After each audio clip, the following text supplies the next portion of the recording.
Why do some word families have irregular forms? Imagine trying to organize a big box of building blocks, but some pieces don't fit the usual shapes or sizes. That's what happens with some words in English. They belong to groups called word families, which are like families of related words sharing a common root. For example, act, action, and active all come from the same base. But then, some words in these groups don't follow the usual spelling or grammar rules. Why is that? Well, it all comes down to history, pronunciation, and how English has changed over time. Many irregular forms come from words borrowed from other languages like Latin, Greek, Old English, or Germanic languages. These borrowed words keep their original forms, even as English evolved.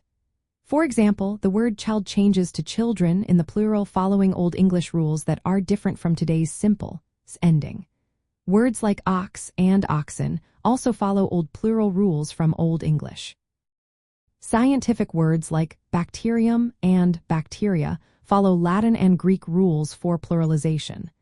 These forms stay the same because they are deeply rooted in the history of the language. Sound changes over hundreds of years also play a big role. For example, words ending in f or fe often change the f to a v and add s in the plural. Think of knife becoming knives. This change makes pronunciation easier. But there are exceptions like roof, which becomes roofs, showing that rules aren't always perfect. Spelling irregularities also happen because English spelling doesn't always match how words sound. For example, the vowel combination ia can sound different in related words.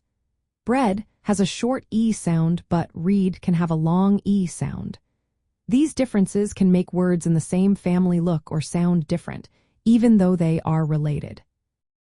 Sometimes, English keeps older forms of words because they are used so often.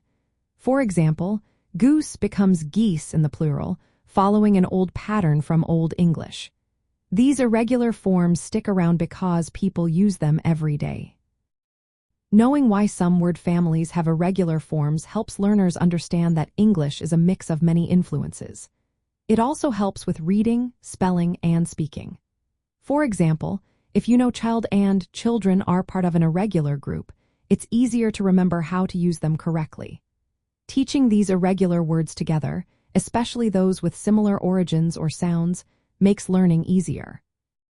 So, irregular forms in word families come from a mix of language borrowing, sound changes, and old spelling rules that have stuck around.